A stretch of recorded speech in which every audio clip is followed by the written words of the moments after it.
नमस्कार, ये है न्यूज लॉन्ड्री पॉडकास्ट और आप सुन रहे हैं एनएल चर्चा। नमस्कार, मैं हूं अतुल चौरसिया। आपका खर्चा आपकी चर्चा हफ्ता दर हफ्ता हम एक बार फिर से लेकर आए हैं न्यूज लॉन्ड्री का हिंदी पॉडकास्ट एनएल चर्चा शुरू करें उससे पहले मैं आप लोगों के साथ अपने जो मेहमान हैं उनका परिचय करवा दूं। हमारे साथ पंजाब से जुड़े हैं लेकिन फ़िलहाल इस समय वो हरियाणा में मौजूद हैं। शिवेंद्र सिंह हैं। शिवेंद्र को आप लोगों ने हमारी चुनावी कवरेज के दौरान भी सुना होगा। शिवेंद्र सुवी सुवेर नाम की एक वेबसाइट है, उसके संपादक हैं। स्वागत है शिवेंद्र आपका चर्चा में। शुक्रिया जी अतुल। इसके अलावा हमारे साथ हमारे कॉलमनिस्ट आनंद वर्धन है। आनंद, आपका भी स्वागत है। नमस्कार। और हमारे दो साथी आमतौर पर आप देखते हैं न्यूज़ लॉन्ड्री के जो होते हैं मुख्तसर तौर पर चर्चा में शामिल, तो एक इस बार गायब हैं मेघनाद, लेकिन उनकी जगह लेने के लिए जो बहुत दिनों से गायब एक और साथी थे हमारे शार्दुल, वो वापस आए हैं। हमारे सह संपादक शार्दुल, आपका भी स्वागत। थैंक यू अतुल, नमस्ते। तो जो विषय है मैं उनके बारे में बात करूं जिन पर हमें चर्चा करनी है, उससे पहले छोटी सी एक जानकारी हमारे जो श्रोता हैं, जो हमारे दर्शक हैं इसके पॉडकास्ट के, उनके लिए जानकारी कि आप अगर चर्चा से जुड़ी कोई भी अपनी राय साझा करना चाहते हैं, कोई अपना लेटर लिखना चाहते हैं, कोई अपनी किसी भी तरह के सुझाव देना चाहते हैं, तो दो तरीके से आप अपनी बात हम तक पहुंचा सकते हैं। आप अपने पत्र हम तक पहुंचा सकते हैं। एक तो आप हमारी वेबसाइट पर जाएं www.newslaundry.com/podcast-letters। इसके अलावा आप हमें मेल भी लिख सकते हैं सीधे podcasts@newslaundry.com। तो ये दो तरीके हैं जहाँ पर जिसके ज़रिए आप अपनी बात हम तक पहुँचा सकते हैं, अपने सुझाव, अपने विचार भेज सकते हैं। इस हफ्ते कई सारी चीज़ें हैं जिस पर हम बातचीत करेंगे, कोशिश करेंगे बातचीत करने की। एक बड़ी घटना हुई है जिसके बारे में थोड़ा विस्तार से जानकारी देने के लिए हमारे साथ शिवेंद्र भी हैं। आप लोगों को पता है कि पंजाब में आम आदमी पार्टी ने सरकार बनाई है, और इस सरकार बनने के ठीक बाद केंद्र सरकार ने, गृह मंत्रालय ने, अमित शाह ने एक बयान दिया, एक नोटिफिकेशन जारी हुआ है, और उसके बाद एक विवाद खड़ा हुआ है कि जो चंडीगढ़, जो कि पंजाब की और हरियाणा की भी अलग अलग एक राजधानी है, उसको जो गवर्न करने का, और चंडीगढ़ अपने आप में चूँकि उसका विवाद रहा है, शुरू से दो राज्यों का दावा रहा है उस पर, तो उस विवाद से बचने के लिए उसको यूनियन टेरिटरी का भी एक ओहदा मिला हुआ था। तो अब आम आदमी पार्टी की सरकार बनने के ठीक बाद होम मिनिस्ट्री ने ये नोटिफिकेशन जारी किया है कि चंडीगढ़ का जो प्रशासन होगा वो सेंट्रल रूल के तहत अब उसको प्रशासन चलेगा उसका। तो इससे एक बड़ा राजनीतिक विवाद खड़ा हुआ है, और वहाँ के मुख्यमंत्री ने भी इस पर विरोध जताया है। तमाम विपक्षी दलों ने इस पर विरोध जताया है कि यह एक तरह से एक राज्य के जो राजधानी का अपना हक है, और जो शुरू से अब तक जो व्यवस्था चली आ रही थी उसमें हस्तक्षेप है। एक तरह से वो जो फेडरलिज्म का कॉन्सेप्ट है उसमें भी हस्तक्षेप करने की कोशिश कर रही है भारतीय जनता पार्टी। तो इस पर हम बात करेंगे। एक खबर हमारे पड़ोस से आ रही है लगातार, इस पर हम आगे भी विस्तार से बात करेंगे जब हमारे साथ कोई इस विषय के विशेषज्ञ जुड़ेंगे। फिर भी हम थोड़ी सी इस पर चर्चा ज़रूर करेंगे कि जो स्थितियां हैं श्रीलंका में, वहाँ पर एक तरह से अराजक स्थिति आ गई है, और फूड इन्फ्लेशन की जो स्थिति है बहुत विकट हो गई है। बताया जा रहा है कि वहाँ पर बहुत बेसिक जो दाल, चावल, दूध, नमक और चीनी, इस तरह की बेसिक जो चीज़ें हैं उनकी भी उपलब्धता ख़त्म हो गई है, और बहुत आसमान छू रही हैं कीमतें।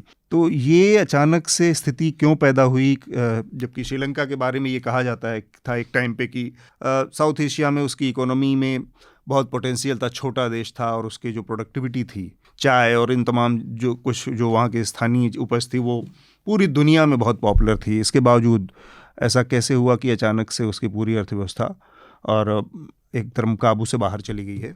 तो इस पर भी हम कोशिश करेंगे बात करने की, लेकिन इस पर हम और डिटेल में कभी हमारे साथ कोई एक्सपर्ट जब जुड़ेंगे तब और डिटेल में बात करेंगे। स्थिति इतनी ख़राब हुई है कि वहाँ पर कर्फ्यू और जैसी चीज़ों का सहारा लेना पड़ा है सरकार को, क्योंकि आर्थिक संकट बहुत गहरा गया था। अब उसको फिर से शायद हटाया गया है थोड़ा सा। भारत सरकार ने काफ़ी उसमें सहायता की है श्रीलंका की। तो ये तमाम चीज़ें हैं इसके जुड़े जो पहलू। और दूसरा, हमारे साथ एक और पड़ोसी है, वहाँ पर भी एक बड़ा राजनीतिक संकट चल रहा है, वो है पाकिस्तान, जहाँ पर इमरान खान की जो सरकार थी उसके खिलाफ विपक्षी पार्टियों ने अविश्वास प्रस्ताव लाया था और पिछले 3-4 दिनों से वहाँ पर काफ़ी गहमा गहमी है।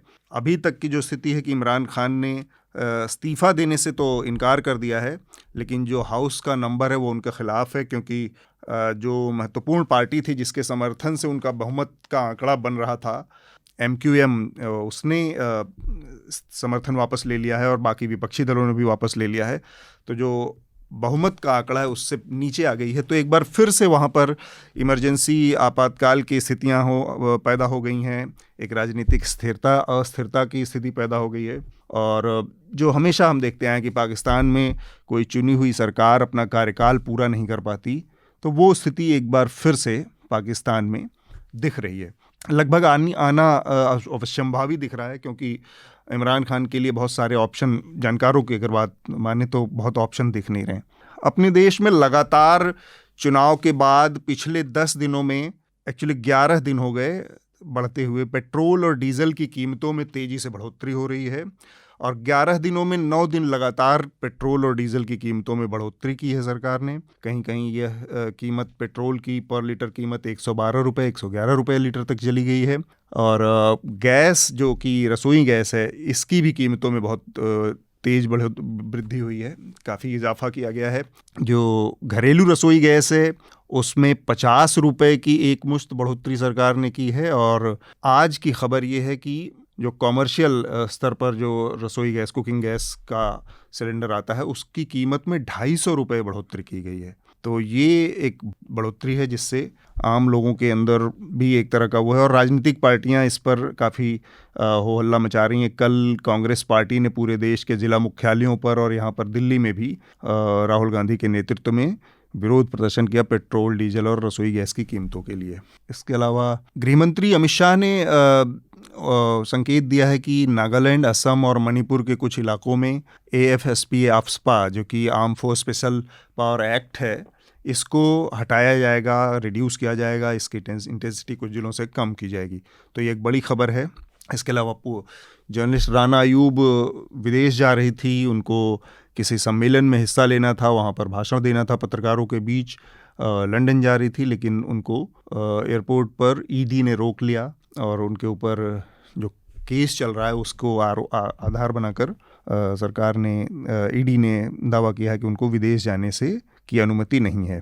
तो ये कुछ ज़रूरी खबरें थी। इसके अलावा कर्नाटक में जो हिजाब का विवाद चल रहा था, हिजाब के विवाद में कर्नाटक हाईकोर्ट ने आदेश दिया कि वो व्यवस्था जारी रहेगी, हिजाब पहनकर स्कूलों में, शैक्षिक संस्थानों में आने की पाबंदी जारी रहेगी। उसके बाद से वहाँ की राजनीति ने कुछ और करवटें ली हैं। मसलन अब वहाँ पर एक नया विवाद सामने आया है। वहाँ के एक MLA हैं, उन्होंने अब मदरसों को बंद करने की मांग की है कि उनका ये कहना है कि जो मदरसे हैं वो राष्ट्र विरोधी गतिविधियों का अड्डा बन चुके हैं। तो इनका नाम है MP रेणुकाचार्य। तो इनका ये दावा है। और इसके बाद एक और दक्षिण भारत से ही खबर शुरू हुई है, यानी हलाल फूड की, जो कि कहा जा रहा है कि यह एक इकोनॉमी जिहाद है। हलाल फूड को जो प्रमोट कर रहे हैं लोग, या जो हलाल फूड की बात कर रहे हैं, वो इकोनॉमी जिहाद कर रहे हैं। इसके अलावा इसका जो और एक तीसरा पहलू है कि किरण मजूमदार शॉ, जो कि एक प्रमुख उद्योगपति हैं देश की, बायोकॉन की मुखिया हैं, उन्होंने गहरी चिंता जाहिर की है कि जिस तरह से इस सांप्रदायिक बंटवारे जैसी चीज़ों को बढ़ाया जा रहा है और इस डिवाइड को उद्योग और इन सब चीज़ों में इसका प्रमोशन हो रहा है, उससे जो भारत की बढ़त है IT सेक्टर में, इसको बहुत नुकसान हो सकता है। जो लीडरशिप है ये ख़त्म हो सकती है, इसके दूरगामी नतीजे हो सकते हैं। इसलिए इसको इन सब चीज़ों से दूर रखा जाना चाहिए और ये एक बड़ा बयान है। तो हम कोशिश करेंगे कि इस पर भी बात हो। और एक आखिरी जो बात, जो खबर मैं अपने सुर्खियों में डालना चाहूँगा, वो पश्चिम बंगाल से है। पश्चिम बंगाल में 21 मार्च की घटना हुई थी, जहां पर एक साथ 8 लोगों को जिंदा जला दिया गया था। एक टीएमसी नेता की हत्या के बदला लेने के लिए ऐसा कहा जा रहा था कि ये घटना को अंजाम दिया गया था। अब इस घटना में जो कुल मारे जाने वाले लोग हैं, जो जलाकर जिनको मारा गया था, उनकी संख्या 9 हो चुकी है। एक महिला जो अस्पताल में भर्ती थी, उनकी भी अब मौत हो गई है। और इसको लेकर पश्चिम बंगाल की विधानसभा में काफ़ी हंगामे की स्थिति है। वहाँ पर शुभेंदु अधिकारी, जो कि भारतीय जनता पार्टी के लीडर अपोजिशन भी हैं और विधायक दल के नेता भी हैं, उनको बर्खास्त कर दिया स्पीकर ने, बाहर निकाल दिया, उनके समेत 5 और बीजेपी के विधायकों को। तो ये मुद्दा काफ़ी बड़ा मुद्दा बनता जा रहा है वहाँ पर। एक और घटना हुई दिल्ली में, जो कि तेजस्वी सूर्या, जो कि भारतीय जनता युवा मोर्चा के राष्ट्रीय अध्यक्ष हैं और भारतीय जनता पार्टी की राजनीति में उन्हें काफ़ी बड़े कद्दावर नेता के तौर पे, हालांकि उनकी उम्र अभी बहुत कम है और बहुत युवा हैं, पर उनको दूरगामी नज़रिए से एक उसका नेता देखा जा रहा है। और वो मुख्यमंत्री अरविंद केजरीवाल के घर पर एक विरोध प्रदर्शन लेकर पहुंचे थे, जहां पर बेकाबू होकर भीड़ ने मुख्यमंत्री के आवास पर तोड़फोड़ की, गेट पर सीसीटीवी कैमरे तोड़े, और इनकी फ़ोटो भी चारों तरफ आई हैं, मीडिया में आई हैं, सोशल मीडिया पर प्रसारित हुई। तेजस्वी सूर्या अपने समर्थकों के साथ नज़र आ रहे हैं, लेकिन वहाँ पर पुलिस ने जो कार्रवाई की है वो थोड़ी संदेहजनक है। पुलिस ने अज्ञात लोगों के खिलाफ कार्रवाई की है, कुछ लोगों को डिटेन भी किया है, हिरासत में भी लिया है, लेकिन तेजस्वी सूर्या जो हर जगह दिख रहे हैं, उनका नाम एफआईआर से नदारद है। और मुख्यमंत्री के आवास पर ये जो घटना हुई है, इस पर कई तरह के सवाल भी उठ रहे हैं। तो हम कोशिश करेंगे कि इसको भी किसी तरह से अपनी बातचीत में शामिल करें। सबसे पहले मैं बातचीत में शामिल करना चाह रहा हूँ शिविंदर को। शिविंदर, ये जो पूरा घटनाक्रम हुआ है, जिसमें गृह मंत्रालय ने, अमित शाह ने घोषणा की है कि अब चंडीगढ़ का जो प्रशासन है वो केंद्र सरकार के सेंट्रल रूल के तहत ही एडमिनिस्टर होगा, वहाँ का प्रशासन उसके हिसाब से चलेगा। ये किस तरह से इसको समझा जाए? पहले इसकी क्या प्रक्रिया थी, अब इसके बदलने से क्या अंतर आने वाला है? जो देखिए अतुल, जो अमित शाह का बयान था वो ये था कि जो चंडीगढ़ के अंतर्गत जो मुलाजम आते हैं, उनकी जो सेवाएं शर्तें हैं, उनकी जो सेवा मुक्ति की शर्तें हैं, वो सेंट्रल गवर्नमेंट वाली अब होएगी, ना कि पंजाब वाली। क्योंकि जो चंडीगढ़ के अंदर ड्यूटी के अंदर मुलाजिम थे, वो पंजाब, जैसे पंजाब गवर्नमेंट में मुलाजमों पे जो शर्तें लागू होती थी वही चंडीगढ़ वालों पे होती थी। लेकिन अब अमित शाह ने कर दिया कि ये केंद्र वाली होगी, सेंटर वाली होगी। जैसे वो 60 साल की उम्र में सेंटर वाले रिटायर होते हैं, वो भी चंडीगढ़ वाले भी होएंगे। पहले वो 58 साल की 58 की उम्र में रिटायर होते थे, अब वो नहीं रहेंगी। उसे ठीक है कि मुलाजिम को तो खुशी हुई होगी, लेकिन सवाल ये है कि जो पंजाब के लोगों में ये एक रोष है। रोष भी क्या ये है कि मेन कारण है कि चंडीगढ़, जैसे आपने बोला, एक सेंसिटिव एरिया है, राजधानी है। क्योंकि इसका एक पूरा हमें देखने के लिए हमें एक बैकग्राउंड में जाना पड़ेगा। देखो, ये खबर 2 ढंग से आ रही है। एक तो अतुल, पहली तो दिल्ली वाला मीडिया है, जिसे हम नेशनल मीडिया कहते हैं, उसमें ये खबर आ रही है कि आम आदमी पार्टी के राह को औखा करने के लिए, मतलब मुश्किल करने के लिए केंद्र की गवर्नमेंट ये कर रही है। लेकिन पंजाब में ये बात नहीं है। पंजाब में ये बात चली हुई है, क्योंकि इससे पहले भी आपने देखा कि भाखड़ा नंगल विवाद हुआ, उसमें भी इन्होंने जो पंजाब की और हरियाणा की जो प्रतिनिधित्व कम कर दी है, इसे के बाहर से अधिकारी आ सकते हैं। क्योंकि चंडीगढ़ में 60-40 वाला एक रेशो चल रही है, जिसमें कि जैसे नौकरियों में भी 60% पंजाब की होंगे और 40% हरियाणा के होंगे। सेंट्रल गवर्नमेंट ने अब उनको काफी समय से, कम 2 साल से कर रही है, जबकि अकाली दल वाले भी उस समय बीजेपी की गवर्नमेंट में थे। धीरे धीरे वो जो पुरानी जो चीजें थे उसको साइडलाइन बीजेपी कर रही है। केंद्र के बारे में पंजाब में ये राय है कि जो पंजाब गवर्नमेंट है, केंद्र गवर्नमेंट है, वो कहीं ना कहीं फेडरलिज्म के एंटी है। तो आम आदमी पार्टी के लिए अब ये सवाल खड़ा हो गया, जब जैसे चंडीगढ़ जैसा मुद्दे पे या ऐसे मुद्दे पे सेंट्रल गवर्नमेंट अब केंद्रीकरण की नीति ला रही है, तो आम आदमी पार्टी कैसे पंजाब पक्षी अपना रवैया अख्तियार करे? क्योंकि आम आदमी पार्टी का जो करैक्टर रहा है वो पंजाब के सेंसिटिव मुद्दों पे चुप रही है। लेकिन आज भगवंत मान ने विधानसभा का स्पेशल इजलास बुलाया है। स्पेशल इजलास में चंडीगढ़ वाला ये मुद्दा है, जिसमें अमित शाह का जो बयान आया है, उसके विरोध में मता पास कर दिया गया है। तो आज मतलब उस पे वो चर्चा हो रही है, मते के लिए ही वो बुलाया गया था। इसका मतलब कि पंजाब में अभी पॉलिटिक्स आगे घटेगी। बाकी अब तो इसकी थोड़ी सी बैकग्राउंड आप यदि मुझसे समझना चाहो कि चंडीगढ़ की, मैं आपको आपके जो श्रोताओं को समझा सकता हूँ। हाँ, थोड़ा सा बताएं ताकि लोगों को समझ में आए ना कि ये अचानक से जब फैसला हुआ है तो इससे जो पंजाबियों को या फिर जो राजधानी है चंडीगढ़ की उसको बदलने के पीछे की थोड़ी और मंशा साफ हो। पहले तो देखो ये समझना जरूरी है कि जो चंडीगढ़ है ना, वो दूसरे जो हमारे यूनियन टेरिटरी है या केंद्रीय शासित प्रदेश है उनसे अलग क्यों है। पंजाब 47 में पंजाब अलग हुआ। पंजाब को काफी लंबा समय राजधानी नहीं मिली, आपको पता है। वो राजधानी बदलती रही, शिमला हुई उसकी राजधानी लाहौर के बाद थोड़ा समय के लिए, लेकिन फिर था कि पंजाब की राजधानी उसको मिले। फिर उसके बाद मुद्दा है कि 56 में जैसे सभी राज्यों का बादशाह के आधार पर जो गठन किया गया, लेकिन पंजाब के साथ इसमें वितकरा हुआ, मतलब भेदभाव हुआ। तो 66 में पंजाब स्टेट बनी। तो चंडीगढ़ जब बना था अतुल, आपको याद होगा, आपने इस बार चुनाव कवरेज में गए थे, जो पुआध का इलाका है, जो मतलब मोहाली वाला एरिया, पुआध के इलाकों के कम से कम 50 गांवों को उजाड़ कर चंडीगढ़ बनाया गया था। इसलिए पंजाबी चाहते कि हमारे गांव को उजाड़ कर ये बना है, तो इसमें पंजाब का ही हक होना चाहिए राजधानी के तौर पे। 50 गांव की जमीन थी, उस पर बना हुआ था। तो काफी बड़े संघर्ष भी किए इसके लिए, भाषा के आधार पर पंजाब स्टेट बनाने के लिए भी किए, और चंडीगढ़ पंजाब को मिले इसके लिए काफी सारी मूवमेंट उठी। जैसे आपको याद होगा कि संत फतेह सिंह थे, पुराने अकाली नेता थे, उन्होंने कई बार मरण व्रत रखा और ये यहां तक कहा कि चंडीगढ़ मिले। यहां तक कि एक दर्शन सिंह फेरूमान थे, उन्होंने अपना बलिदान दे दिया था इस मुद्दे के लिए, पंजाबी सूबे के लिए, और चंडीगढ़ पंजाब को मिले उसके लिए। फिर 1985 में, मतलब 85 में, उस समय के जो प्रधानमंत्री थे राजीव गांधी और हरचंद सिंह लोंगोवाल, उनके बीच में एक समझौता हुआ था जिसको राजीव लोंगोवाल समझौता करके वो काफी फेमस है। इसमें कुछ शर्तें थी कि उसमें कोशिश की गई थी कि कम से कम ये जो पंजाब के मुद्दे हैं उनको सुलझाने की कोशिश की जाए। इसमें सीधी बात थी कि चंडीगढ़ चाहे सीधा वो पंजाब को नहीं दिया गया था, पर उसमें पंजाब का एक वर्चस्व बनाया गया था कि पंजाब को, ठीक है कि पंजाब के इतने सारे अधिकार है कि चंडीगढ़ में पंजाबी जुबान की बात करी जाए, चंडीगढ़ में जब भर्तियां होगी तो उसमें पंजाबियों की खास गिनती होगी, जैसे मैंने बताया कि 60-40 की रेशो वाला मुद्दा होगा।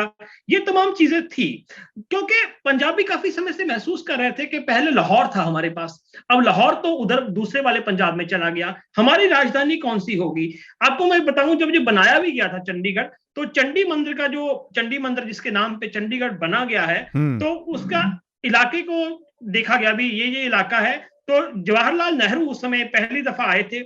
एक नगला गांव है जो आजकल 1907 सेक्टर का हिस्सा है, बना हुआ है वो नगला गांव, क्योंकि चंडीगढ़ जितने भी सेक्टर हैं वो गांव को उजाड़ के बने हुए हैं। नेहरू उस समय 19 सेक्टर, जिसको उस समय नगला गांव बोलते थे, वहां आए थे। उन्होंने अपने भाषण में भी कहा था कि ये शहर का नाम चंडीगढ़ रखा जाएगा और पंजाबियों की जो सूरवीरता का ये प्रतीक होगा। ये नेहरू जी का बयान था। उसके बाद 99 में हमारे उस समय जो राष्ट्रपति थे KR नारायणन, वो भी आए थे। उन्होंने भी कहा था कि जो नेहरू का विचार है कि पंजाब की जो राजधानी है वो हिंदुस्तान की सभ्यता की एक तर्जुमानी करेगी, ये बात भी आई। फिर धीरे धीरे बात चलती रही कि ठीक है कि लीडर मान रहे थे कि चंडीगढ़ पे पंजाब का हक है, लेकिन वो डायरेक्ट नहीं दिया गया, क्योंकि हरियाणा से भी आवाज उठती थी कि भाई फिर हमारी भी राजधानी होगी।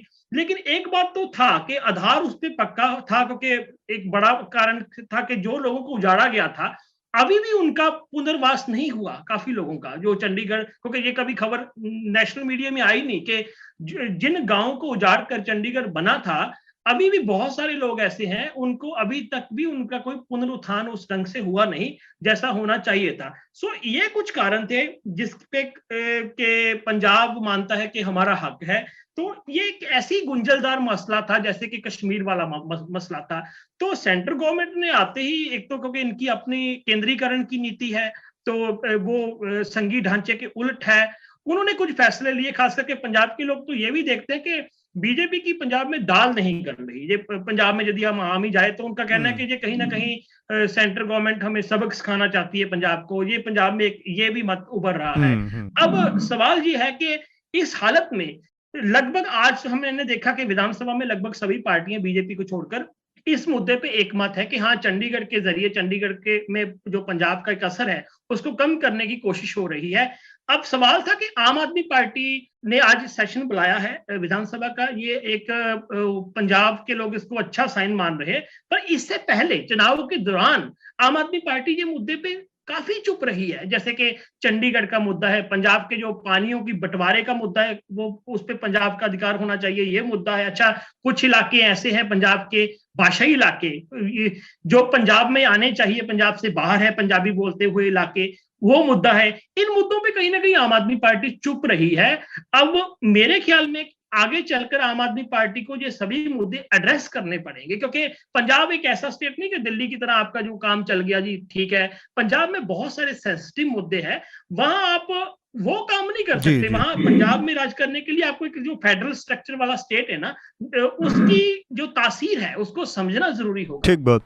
तो मैं थोड़ा सा चूंकि बहुत विस्तार से शिविंदर ने इस पर अपनी राय रखी है, आनंद आप इस मसले को कैसे देखते हैं? क्या ये इतना बड़ा मुद्दा है जिसको राष्ट्रीय स्तर पर विवाद का विषय बनाया जाए, या फिर ये या जो पंजाब की विपक्षी पार्टियां कह रही हैं या वहाँ की जो सत्ताधारी पार्टी कह रही है कि सरकार ने जो किया है वो दरअसल एक जिसको कहते हैं ना कि खिसियाहट में किया है या बदले की नीयत से किया है?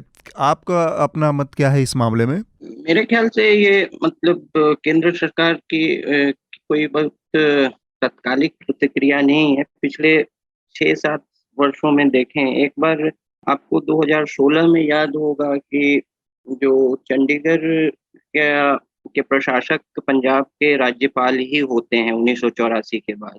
तो वो 2016 में केजे अल्फोंस को एक बार प्रस्ताव डाला गया था कि फिर एडमिनिस्ट्रेटर बनाया जाए, जो कि गवर्नर से अलग एक एडमिनिस्ट्रेटर रहेंगे, जिसका उस समय शिरोमणि अकाली दल ने उसका विरोध किया था, जो उस समय भाजपा के साथ ही थी, तो उसे वापस लिया गया। फिर 2018 में एक बार क्या हुआ कि चंडीगढ़ पुलिस सेवा में जो डीएसपी स्तर के अधिकारी थे, उन्हें केंद्र के जो केंद्रीय सेवा है Delhi and Andaman and Nicobar islands police service, उसका भाग बनाने का भी एक प्रस्ताव 2018 में हुआ था।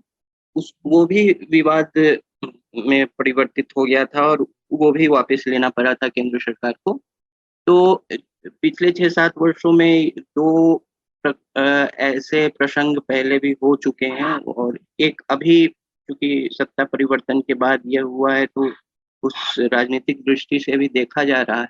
एक तो है कि भाजपा कोई बहुत बड़ी प्लेयर नहीं है पंजाब पॉलिटिक्स में। प्रयास रहेगा, प्रयास तो हर प्रांत में रहता है, लेकिन है नहीं। लेकिन चंडीगढ़ में जो शहरी कुछ टुकड़े हैं पंजाब के, और उसमें चंडीगढ़ में उसकी पैठ रही है। म्यूनिसिपल इलेक्शंस में अभी उसको बहुत सेटबैक लगा और कई सीटों पर वो हार गई, लेकिन मेरे ख्याल से शायद मेयर की सीट पर अभी भी है। और वो जो शहरी कर्मचारी जो हैं वहाँ, सरकारी कर्मचारी, उसमें सेंट्रल रूल्स का हमेशा आकर्षण रहा है। हर राज्य सरकार का कर्मचारी चाहता है कि सेंट्रल रूल्स के अंतर्गत उसको पे मिले और सुविधाएं मिलें।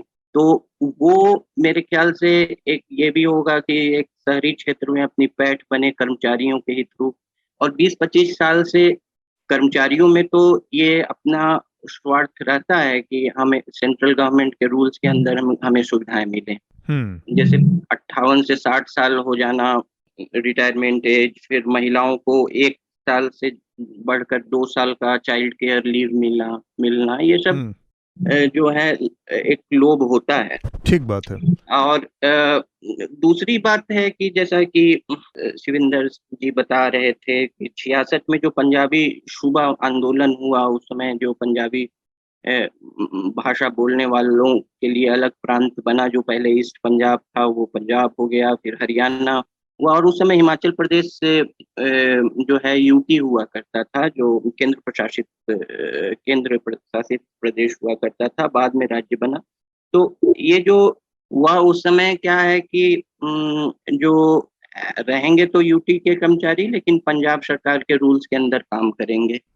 और उस समय क्या है कि केंद्र सरकार से एक चीफ कमिश्नर भेजा जाता था जो एडमिनिस्ट्रेटर रहता था। ये 84 तक चला, और ये बात जनरली एगमट काडर होता है सिविल सर्विसेज में, जो कि अरुणाचल प्रदेश, गोवा, मिजोरम और यूनियन टेरिटरीज, तो इसके अधिकारी जाते थे, आईएएस या आईपीएस अधिकारी इस काडर के जाते थे। जो 84 के बाद जो आंतरिक जो सुरक्षा के मामले उठे, उसके बाद गवर्नर को ही वहां बना दिया, तो एजमट के अधिकारी वहां एडवाइजर हो गए गवर्नर के। अब जो है फिर से, अब जैसा कि मैं बता रहा था कि 2016 में ये जो एनडीए सरकार आई, उसमें एक बार फिर से प्रयास किया गया कि राज्यपाल के अतिरिक्त जो है एक और पावर सेंटर वहां दिया जाए, और खासकर यूटी के लिए, चंडीगढ़ के लिए, और वो जो के एल्फोंस को भेजना चाहते थे जो एडमिनिस्ट्रेटर के तौर पे, जिसका विरोध हुआ। और इस मुद्दे पे पंजाब की सभी पार्टियां एक हो जाती हैं, पक्ष या विपक्ष की, क्योंकि चंडीगढ़ पे उनका ऐतिहासिक दावा, जैसा शिविंदर जी बता रहे थे, ऐसा मानते हैं, उनका ऐतिहासिक दावा है। हाँ। तो ये सब जो है, ये सब कुछ पक्ष हैं। अब इसमें जो है आपने इसका कई सारे पहलुओं को सामने रखा आनंद। मैं एक और सवाल इस पे रखना चाहता हूं जो उसके राजनीतिक पक्ष है, और फिर उसके हिसाब से आपसे भी और शार्दुल को भी इस बातचीत में मैं शामिल करना चाहूँगा कि 2-3 घटनाओं को देखें हम, और उसके हिसाब से भारतीय जनता पार्टी आज की तारीख में बहुत बड़ी पार्टी है ना, और देश की राजनीति को दिशा दे रही है। केंद्र में 8 साल से उसकी सरकार है, दूसरा टर्म चल रहा है, बहुत सारे राज्यों में उसका अपना है। इसके बावजूद कई मामलों में ये जो ओछापन दिखता है, इसको ओछेपन के नज़रिए से न देखा जाए।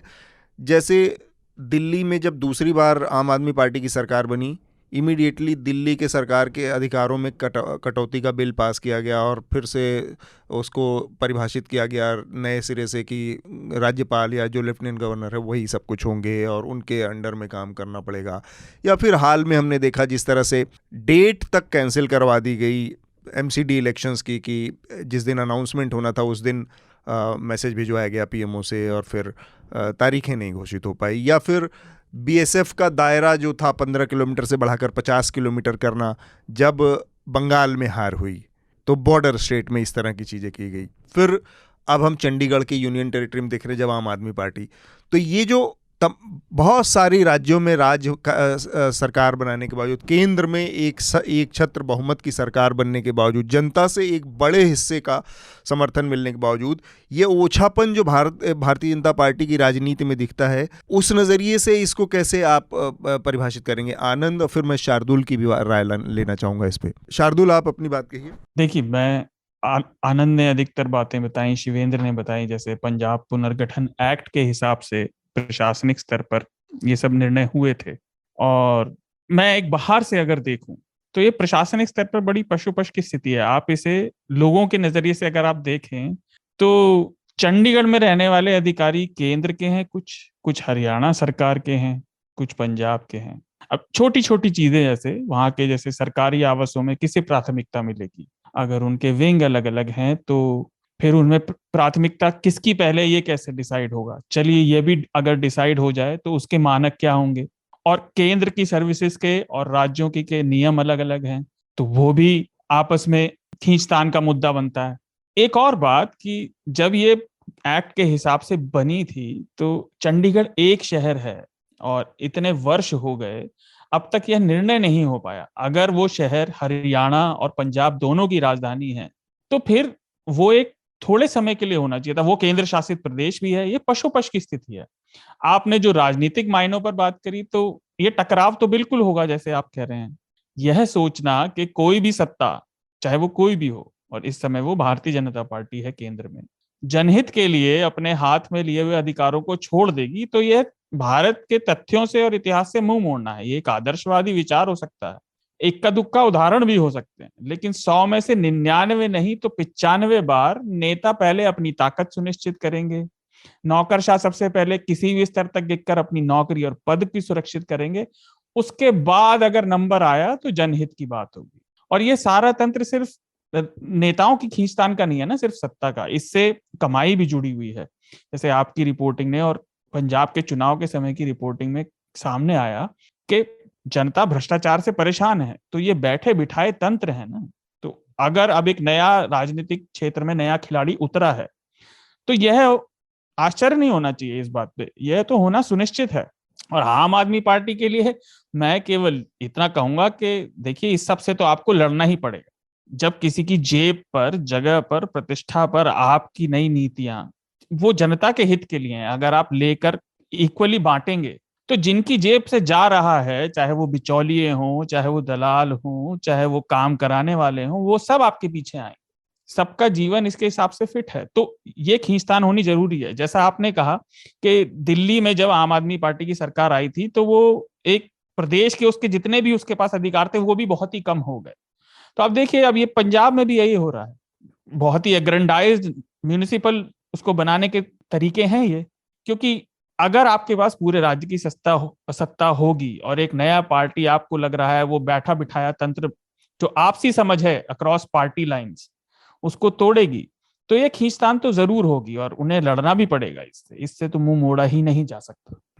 शिवेंद्र, ये जो भारतीय जनता पार्टी की अलग अलग जगहों पर, अलग अलग इलाकों में अलग अलग तरीके से अधिकारों में हस्तक्षेप की कोशिश है, इसको इस पर आपकी राय, और फिर मैं आनंद को शायद हमारी आवाज़ नहीं पहुंच रही थी, आनंद से भी लेना चाहेंगे, क्योंकि सवाल मेरा वही है कि आप जब ये इस तरह का काम करते हैं कि एक पार्टी जिसको 92 सीटें देकर जनता ने भेजा है, तो आप पिछले दरवाजे से जाकर उसके राजधानी के अधिकार में किसी तरह का हस्तक्षेप करते हैं, या फिर दिल्ली में सरकार चुनी जनता ने तो आप लोकसभा में पास कर देते हैं बिल, एमसीडी का चुनाव आप टालने के लिए लोकसभा में बिल ले आते हैं, बीएसएफ का दायरा, मतलब अगर बंगाल में, तो मेरा सवाल वही है कि भारतीय जनता पार्टी अपने इतने बड़े बहुमत के बावजूद ये असुरक्षा क्यों दिखाती है?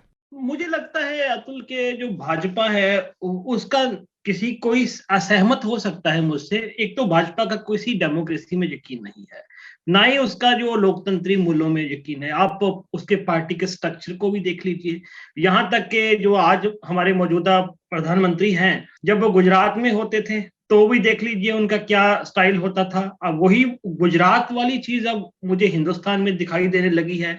और यहाँ तक के आप देखिए ना कि महाराष्ट्र में जो जोड़ तोड़ हुआ गवर्नमेंट का, ये ठाकरे वाली गवर्नमेंट से पहले, वो सारी चीजें ही दिखाती है कि सत्ता पर छोटी इकाई है, चाहे वो लोकल बॉडी चुनाव है, पंचायत के चुनाव है, निगम के चुनाव है, उस पे काबज कैसे होना है। ये भाजपा का एकमात्र उद्देश्य है, उसके लिए वो हर तरह के हथकंडे अपनाएगी। पंजाब इसकी एक उदाहरण है। पंजाब को में अपना आधार बनाने के लिए हिंदू सिख पत्ता चलाने की कोशिश की, फिर सिखों के जो अलग अलग सेक्शन हैं उनको आपस में लड़वाने की कोशिश हुई पंजाब में, लेकिन वो कामयाब नहीं हो सके, क्योंकि पंजाब को थोड़ा सा ये समझ नहीं सके कि ये स्टेट की फितरत क्या है। बीजेपी का मतलब किसी डेमोक्रेटिक संस्था में यकीन नहीं है। वही चीज है कि वो दिख रही है हमें, वो इम्प्लीमेंट होती हुई इनका जो कैरेक्टर है वो हमें दिख रहा है। ठीक है आनंद, आप इस इनसिक्योरिटी को कैसे एक्सप्लेन करेंगे? ये जो अलग अलग समय पर हर नतीजों के बाद इस तरह के काम कर रही है भाजपा, इससे आपको लगता है कि उसके अंदर कोई कहीं ना कहीं एक असुरक्षा का भाव प्रदर्शित हो रहा है, या फिर ये सिर्फ और सिर्फ ये है कि भाई अधिकारों के लिए और वर्चस्व के लिए ही किया जा रहा है? नहीं, इसके पीछे उद्देश्य क्या है ये तो खैर इसकी अलग अलग व्याख्या हो सकती है अपने अपने अनुसार, लेकिन ये है कि जो जब वो कोई भी बड़ी पार्टी हो जिसका थोड़ा पैन इंडिया प्रेजेंस हो या शक्तिशाली हो जाए सेंटर में, तो एक दो चीजें देखती हैं कि क्या उसके जो है उसको और सशक्त होने के लिए ढांचे मौजूद हैं, स्ट्रक्चर्स मौजूद हैं। अगर हैं तो फिर उसमें उसके उपयोग से वो कैसे अपने को और सशक्त कर सकती है, या लोगों को या अन्य पार्टियों या सरकारों को नियंत्रित कर सकती है। अगर नहीं है ऐसे ढांचे मौजूद, अगर स्ट्रक्चर्स नहीं मौजूद हैं, तो कैसे इसे खड़ा किया जा सकता है? तो क्या मतलब जो प्रावधान मौजूद हैं उनमें इतना लूप है कि उसमें इस तरह के ढांचे खड़े किए जाएं?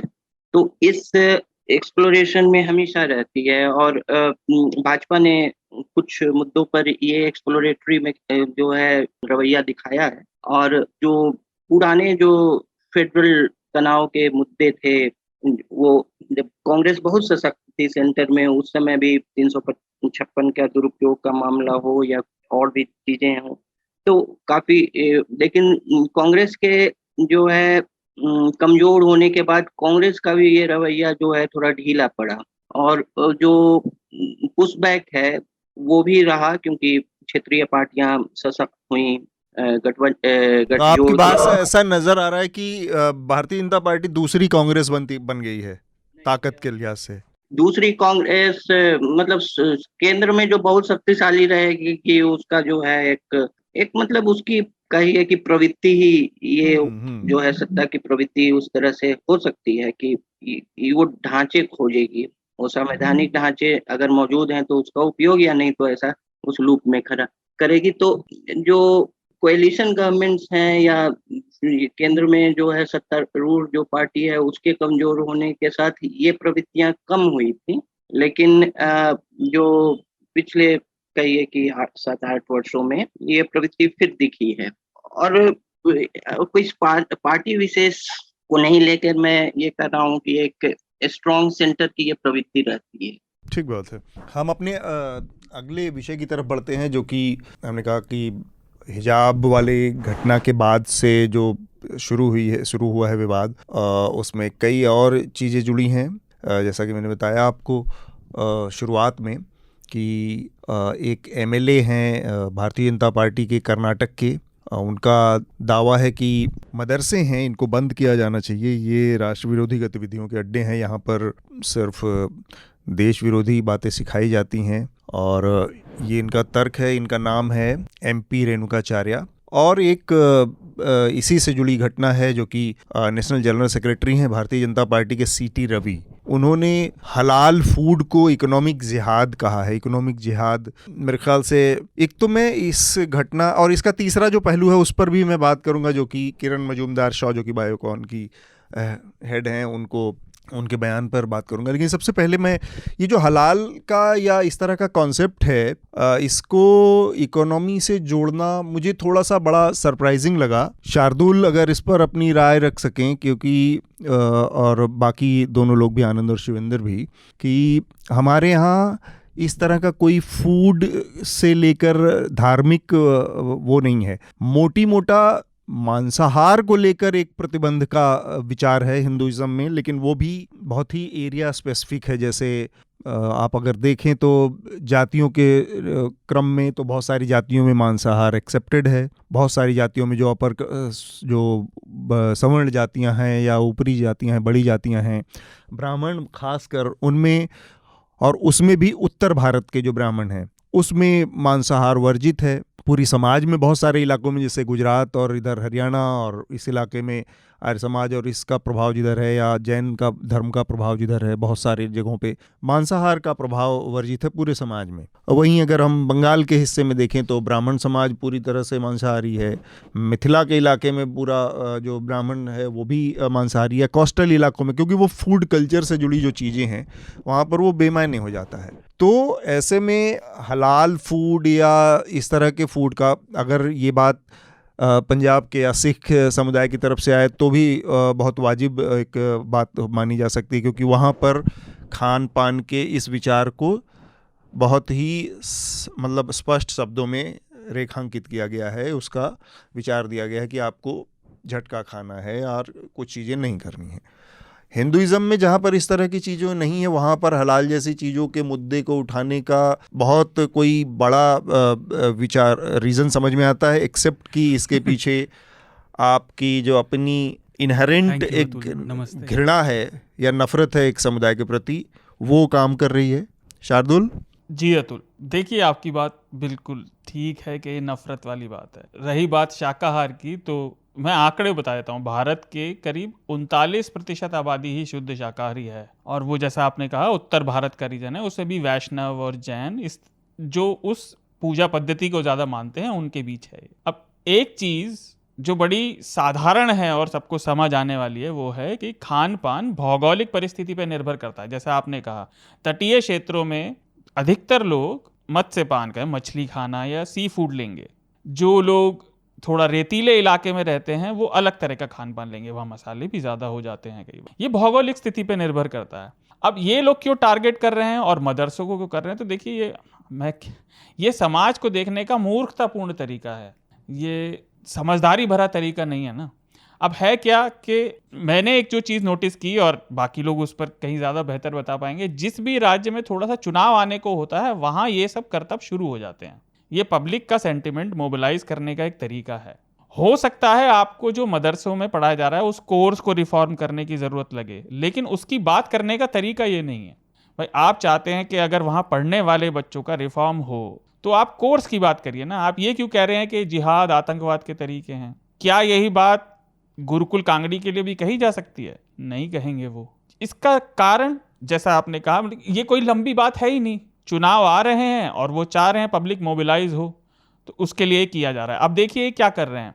कर्नाटका में मंदिरों के आसपास से गैर हिंदू लोगों की दुकानें हटाई जा रही हैं, जो दुकानें वो लोग पहले से चला रहे थे। अब दुकानें हटाने का क्या रीजन है?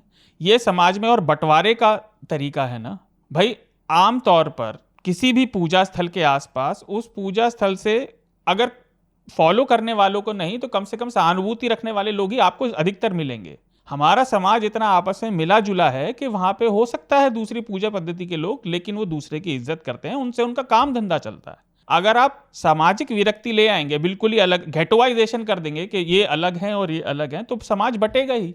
जब एक दूसरे से कोई व्यवहार ही नहीं रहेगा रोज का, तो फिर बचेगा क्या? लेकिन ये काम जैसा कल ट्विटर पे भी काफी चल रहा था, ये लोग गुरुद्वारों के लिए तो नहीं कहेंगे। अगर अमृतसर के स्वर्ण मंदिर के बाहर वो कह दें कि कोई भी नहीं चला पाएगा, केवल सिख पंथ को मानने वाले ही ऐसा कर पाएंगे, तो क्या वो अच्छा लगेगा? नहीं लगेगा। तो ये बहुत पास का फायदा देखने के लिए दूर के नुकसान कर रहे हैं, और इसका दुख है कि खमियाजा हम सबको भुगतना पड़ेगा अगर ये चलता रहा तो। पंजाब के नज़रिए से अगर हम देखें तो वहाँ पर भी हमने देखा और हमने इस पर बातचीत भी की कि ये एक ऐसा इलाका है जहाँ पर कि विभाजन के बाद, बंटवारे के बाद देश के सबसे बड़ा प्रभावित इलाका जो ज़मीन रही, एक बंगाल और दूसरा पंजाब। तो वहाँ पर भी सड़कों के किनारे हमें हलाल मीट शॉप दिखे। तो मैं बहुत क्यूरियस हुआ, क्योंकि हम उस इलाके में थे, मैं जगह का नाम नहीं लेना चाहता, ऐसे इलाके में थे जहाँ की पूरी मुस्लिम पॉपुलेशन शिफ्ट कर गई थी दूसरे साइड में। अभी भी बहुत कम मुस्लिम पॉपुलेशन है, बहुत नाम मात्र की, और वो भी जो हैं वो माइग्रेटेड लेबर है, जो दूसरे हिस्से से देश के वहाँ पर लेबर करने पहुँचे हैं, क्योंकि सारी की सारी पॉपुलेशन उधर चली गई थी, क्योंकि सबसे पास के इलाके थे बॉर्डर से सटे हुए। वो वहाँ पर भी हलाल मीट शॉप थे। और उस इलाके में जहाँ पर सीधे सीधे सरमन है रिलीजियस कि हम झटका खाते हैं, और उस कम्युनिटी का प्रभुत्व, वहाँ पर भी वो आदमी अपनी शॉप खोल के बैठा था, हलाल मीट शॉप। तो मुझे थोड़ा सा सरप्राइज हुआ। शायद ये माजा एरिया की बात कर रहे होंगे आप। मैं इलाका चलो ना बताओ, पर मैं रीजन शायद थोड़ा सा मैं देख रहा हूँ कि माजा एरिया में देख रहे होंगे। वैसे मैं आपकी जानकारी के लिए बता दूं अपना, यदि हम थोड़ा इतिहास में भी जाएं, पहली बात तो ये है कि हम जब कहते हैं कि भाजपा और कांग्रेस में फर्क क्या है, देखो कांग्रेस भी कम्युनल पत्ता खेलती रही है, पर भाजपा ने ये काम कर दिया कि जो बातें ना हमारे लोग अंदर बैठकर करते थे घर के अंदर के, फलाना धर्म के लोग तो बहुत गंदे होते हैं जी, फलाना तो है, तो उस समय होता माहौल ये था कि उसको कोई सियाना बंदा समझाता था कि ये बकवास ना अपने घर में जाके कर, बाहर ना कर।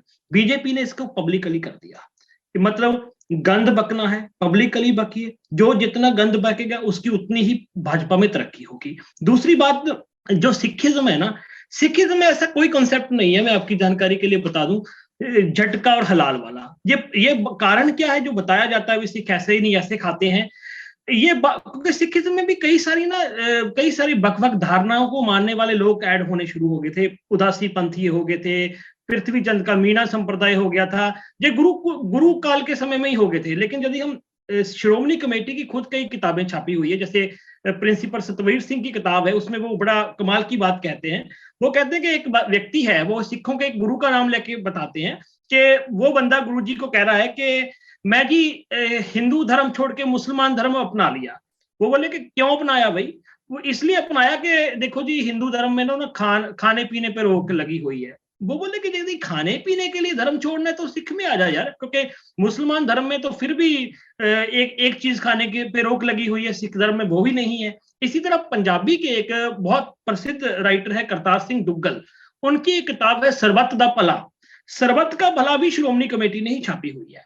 उसमें वो सीधा बताते हैं कि गुरु गोबिंद सिंह जी वगैरह वो मीट खाते थे। मतलब कहने का है कि सिख धर्म में कोई नहीं है, पर इसमें कई सारी और संप्रदाय आ गई, कोई साध संत आ गए जो कि कहीं ना कहीं ब्राह्मणिकल प्रभाव जो है उससे मुक्त नहीं थे। तो उन्होंने ये शुरू कर दिया कि जी मीट नहीं खाना, फलाना नहीं करना। अदरवाइज हमारे परिवारों में आम ही चलता है, मीट चलता है, कोई ऐसा हलाल हलूल का चक्कर नहीं है। जब वो ब्राह्मणिकल जो प्रभाव पड़ा है उसके तहत इस तरह की जो दुकानें आई है, होंद में आई है। दूसरी चीज के पंजाबी के एक और राइटर है, पंजाब का हिंदू भी, मतलब देखो उत्तर भारत का हिंदू भी एक तरह का नहीं है। जैसे हमारे पंजाबी के एक राइटर है, उसने बहुत बढ़िया लिखा, वो ब्राह्मण समुदाय से आते हैं पंजाबी के राइटर। वो बोले कि मैं गुजरात चला गया, मैंने कहा कि मेरे लिए मीट लाया जाए, तो वो बोले हाँ ब्राह्मण होके तुम मीट खाओगे, तुम्हारा धर्म भ्रष्ट हो जाएगा। वो बोला कि भाई हम पंजाबी ब्राह्मण होते हैं, हमारा तो मीट खा के धर्म बनता है, भ्रष्ट नहीं होता। सो ये मतलब कहने का चक्कर है कि बीजेपी एक खास विश्वास को, एक खास एरिया के विश्वास को पूरे मुल्क पर लादना चाहती है। तो पंजाब में भी, भारत में भी हिंदू, दक्षिण भारत का हिंदू अलग फितरत का है, पंजाब का हिंदू अलग फितरत का, बल्कि पंजाब का हिंदू तो है ही उत्तर भारत का, उसकी फितरत आपको उत्तर भारत के हिंदू से अलग मिलेगी। सो पंजाब, भारत एक अलग अलग विभिन्नता भरा देश है, लेकिन ये इसकी यही विभिन्नता है, बहुल रूपता है, इसको खत्म करना चाहते हैं, सीधी बात भी है जी। अब मैं ये तो होगी खान पान की जो विविधता और कल्चर की बात। आनंद, मैं उस मुद्दे पर आना चाह रहा हूँ जो सीटी रवि का बयान है।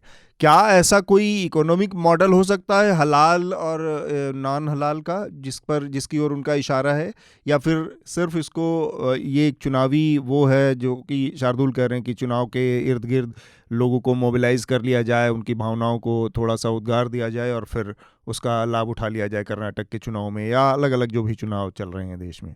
नहीं, भारतीय चुनाव इतने सरल नहीं होते हैं कि एक मुद्दा पे जो है पूरा चुनावी मोबिलाइजेशन हो जाए। उसमें कई तत्व हैं। ये एक मल्टीप्लायर इफेक्ट का काम कर सकता है, लेकिन ऐसा नहीं है कि एक बेस को एनर्जाइज कर सकता है और कुछ फ्लोटिंग वोटर्स ले सकता है। लेकिन इतना सरल रहता भारतीय चुनाव तो फिर यही मुद्दा रहता।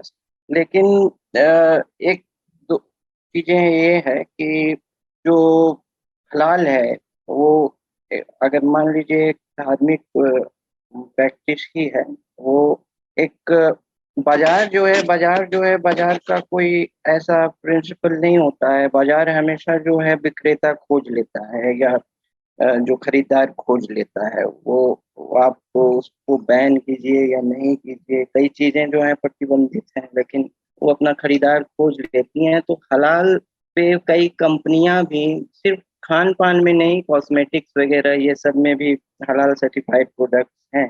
तो एक कहिए कि एक सेकुलर स्पेस जो कि मार्केट है, उसमें एक रिलीजियस कॉन्सेप्ट लिया गया, क्योंकि जो है उसके खरीदार और विक्रेता हैं, खासकर विक्रेता हैं।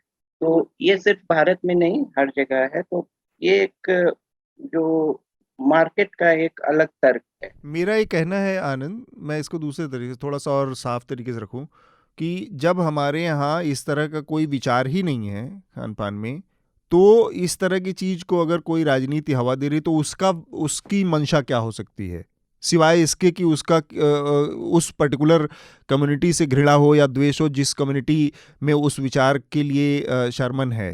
नहीं, तो उसकी मंशा ये है वो कि एक कम्युनिटी है जिसका उसने ऐसी कल्पना की है कि इसका एक इमेजिन्ड एक ग्रीवेंस है। तो उसको चैनलाइज जो है, उसको एक दिशा देने की कोशिश है कि अगर ये ग्रीवेंस है तो इसको हम एक सपोर्ट बेस में बदलें।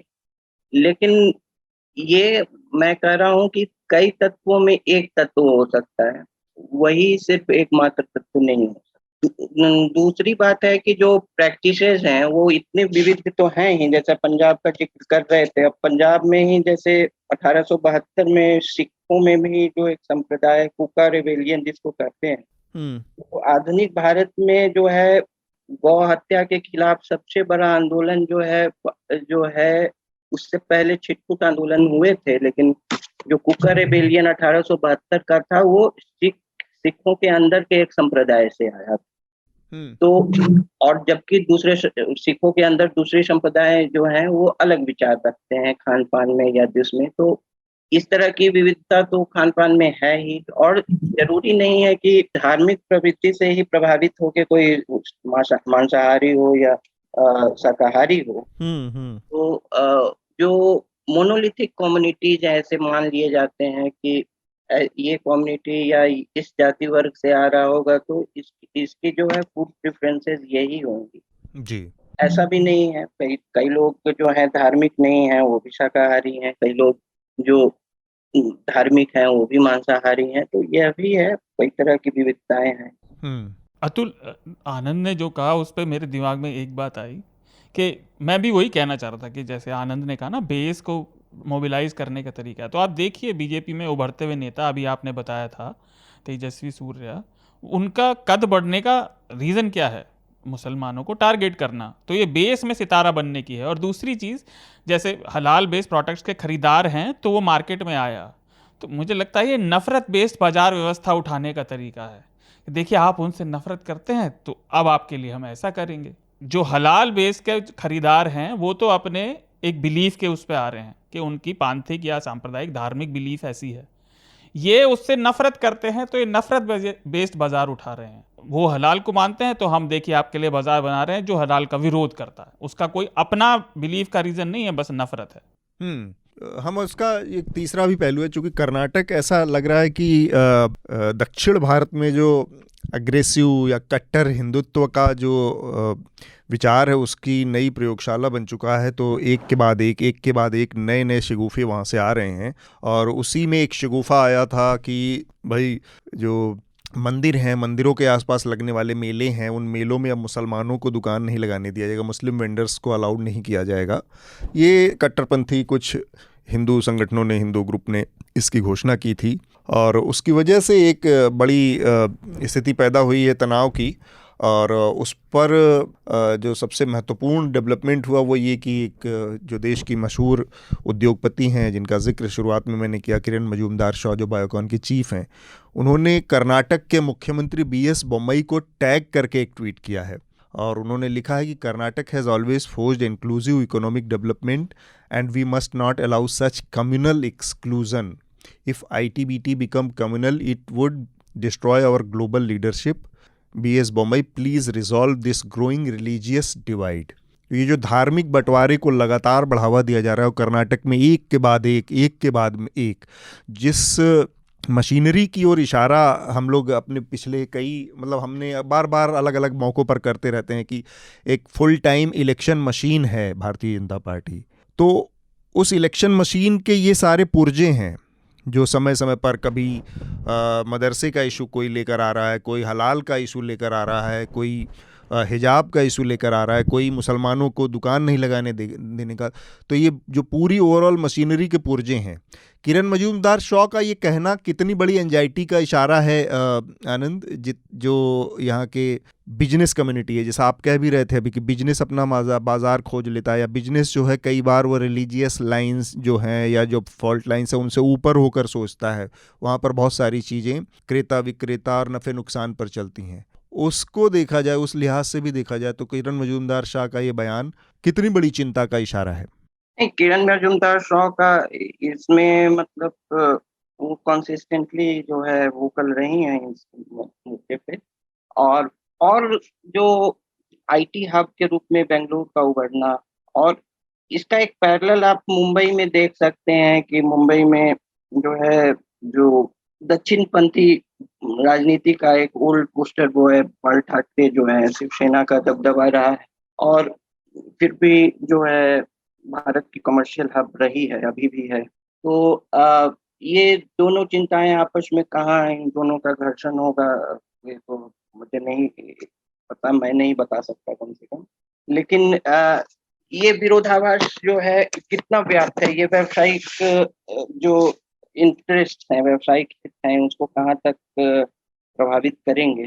तो इसमें कर्नाटक में 2-3 चीजें और हैं कि कई जो कहिए कि सब्सिडियरी ऑर्गेनाइजेशंस हैं जो बहुत कहिए कि क्षेत्र स्पेसिफिक दक्षिणपंथी राजनीति के जो ग्रुप्स हैं, राम सेने हो गया और भी कहीं कहीं मोर्चे वगैरह हो गए, वो या तो वो दक्षिणपंथी राजनीति के वहाँ जो है फुट सोल्जर्स हैं, या ये भी हो सकता है कि जो वो उस स्तर पे उनका लोकलाइजेशन है या प्रभाव एक है कि इनका भी उस पर नियंत्रण है कि नहीं, ये भी मुझे संदेह है।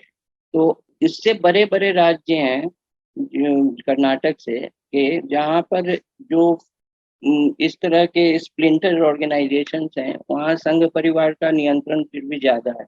लेकिन सत्ता में जो है देर से आने से, उससे पहले जो एक दक्षिणपंथी राजनीति का वहाँ वैक्यूम था, उसमें कई तरह के स्प्लिंटर ऑर्गेनाइजेशंस वहाँ उभरी, जो कि बहुत क्षेत्र विशेष में प्रभाव डाली। अब उनको ये फुट सोल्जर की तरह यूज कर रहे हैं या फिर उन पर नियंत्रण नहीं है, ये भी इनको देखना है। ठीक बा। शार्दुल? आमतौर पे नहीं बोलता। आनंद ने ठीक कहा कि किरण मजूमदार शॉ लगातार इस सामाजिक मुद्दों पर भी अपनी टिप्पणी देती रहती हैं, लेकिन अगर वो इस तरह से कह रही हैं तो ये आप मान कर चलिए कि उनको व्यक्तिगत रेफरेंस इस चीज़ के कंप्लेंट्स मिल रही होंगी, हालांकि वो फार्मास्यूटिकल बिजनेस में हैं। लेकिन आप देखिए, आईटी एक ऐसा सेक्टर है जो थोड़ा सा पुराने बिजनेसेस से अलग चलता है और बेंगलुरु उसका हब है। अगर ये सब वहाँ होता रहेगा तो टैलेंट, वो किसी भी धर्म का हो, वहाँ आने से हिचकेगा, क्योंकि ये चीज़ें अगर आप इनमें लिप्त नहीं होते तो आपके जीवन में परेशानी ही पैदा करती हैं। अच्छा, दूसरा ये कहना सिर्फ कर्नाटक ऐसा कर रहा है, ये बात ठीक है, कर्नाटक की ज़्यादा नज़र में आ रही हैं, लेकिन मैं व्यक्तिगत तौर पर मानता हूँ कि हमारे देश ही नहीं, दुनिया में हर जगह, हर इलाके में इस तरह के कुंठित और कट्टरवादी नफरती लोग होते हैं। इसको समाज की मुख्य धारा में जगह और पहचान जब मिलती है तब ये कूदना शुरू होता है। हम कर्नाटक की बात कर रहे हैं, आप देखिए केरल में भी ये कभी आया कि गैर हिंदू भरतनाट्यम डांसर को डांस करने से मना कर दिया कि आप नहीं कर सकते क्योंकि आप हिंदू नहीं हैं। क्या भरतनाट्यम नृत्य पर केवल एक पूजा पद्धति का अधिकार है? ये कहने वाले ना भारत को समझते हैं, ना जो सनातन धर्म की जो व्यवस्था थी उसको समझते हैं। कला सबकी होती है। क्या आप तबला से जाकिर हुसैन या उनके पिताजी का नाम निकाल देंगे, उस्ताद अल्लाह रखा खान का? तो ये समझ की कमी है। लेकिन क्योंकि मुख्य धारा में ऐसे लोगों को जगह मिल रही है, पहचान मिल रही है, फायदा मिल रहा है, तो लोग आगे आ रहे हैं और लोग फिर उनके पीछे भी चलते हैं, और यही इन चीज़ों का मुख्य कारण है। रही बात बिजनेस की, तो एक हद तक ये बात ठीक है। अगर ये माहौल ऐसा बनेगा बेंगलोर में, तो उसकी जो बनी बुनाई इमेज थी वो टूटेगी, तो ऑफ कोर्स वहाँ की जेंट्री बदलेगी, लोग वहाँ आने से कतराएंगे और इस बारे में बात करेंगे। ठीक बात। शिविंदर, आपको कुछ कहना है इस पर? जी बिल्कुल। देखिए, एक ना बीच में बात चली थी कि जैसे मेरे ख्याल अभी हमारे दोस्त ने इससे पहले बोला था कि जैसे ये बोलते हैं ना भी धार्मिक जगह पे भी यहाँ मुस्लिम नहीं आएंगे, ये कर्नाटक में जो इन्होंने किया। मैं आपको थोड़ा हिस्ट्री याद करवा दूं कि बिल्कुल उल्ट इन्होंने दरबार साहब में एक बार जब 70 और 80 का दशक था ना, तो आरएसएस और बीजेपी से जुड़ी हुई संस्थाओं ने कहा था कि दरबार साहब में गुटखा और बीड़ी है उसकी इजाजत होनी चाहिए। मतलब धार्मिक सौहार्द को जो बिगाड़ने वाली हिस्ट्री जो पहले इन लोगों की रही हुई है। और यहाँ तक कि आप तो कहते हैं कि हमारे धर्म जो जिसको ये मानते हैं, अपने आप को दावेदार मानते हैं हिंदू धर्म का, कि वहां कोई मुस्लिम ना दिखे, पर इन्होंने ये मांग सिखों के धार्मिक स्थान पे की थी कि दरबार साहब के पास हमें इजाजत हो कि हम यहाँ कोई बीड़ियों की दुकान भी हो, जहाँ गुटखे की दुकान हो, जहाँ सिगरेट की दुकान हो।